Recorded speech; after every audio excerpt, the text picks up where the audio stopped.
Every civilization has been slaves at some point. God freed them all. Prayer hands. Are you sure about that? Look, I'm not going to say that's the dumbest thing I ever read, but I do think I had a couple of brain cells commit suicide after reading it. I'm just saying. Saying that every civilization has been slaves at some point is kind of like saying that everybody's been homeless at one point in their lives because one time you forgot your hotel room key. Now, has there been a lot of slavery and indentured servitude throughout history? Absolutely, but almost none of it was as severe as chattel slavery here in the United States. Chattel slavery was not only generational, it was racialized.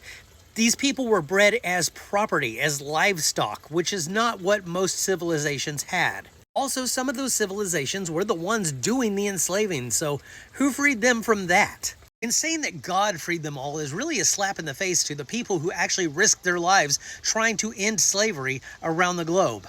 If God freed the slaves, then why did we need people like Harriet Tubman or Frederick Douglass? In some cases, black abolitionists had to literally fight Christians to get their freedom. I didn't see God sneaking these people out under the cover of night and hiding in safe houses or in tunnels underground. Instead, that shit was done by soldiers and activists and people who seem to have way more morals than your God. And by the by, there are still millions of people in some form of slavery today.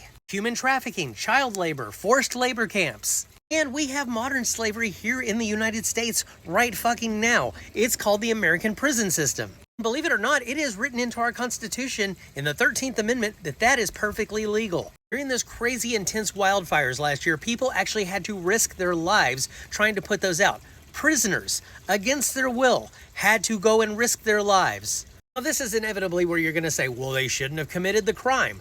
Well, funny you should say that, because a lot of them didn't. There were a lot of people who were innocent who ended up in prison anyway because they didn't have good representation or they took a plea deal. Last year, we had to see Marcellus Williams, who was probably innocent, get executed for a crime that he probably did not commit. But the American prison system is a whole other thing that I could go on a whole other rant about. But here's the real kicker. Comments like yours isn't about theology or about history.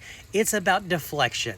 It's just basically your way of saying, shut up about injustice, we don't care, because everybody had to go through something, right? Just belittle the shit out of it until it goes away. So absolutely not. Not every civilization was enslaved, and I don't remember seeing God kicking down any plantation doors. But sure, go ahead and tell yourself that if it helps you sleep while other people are still dealing with the fallout.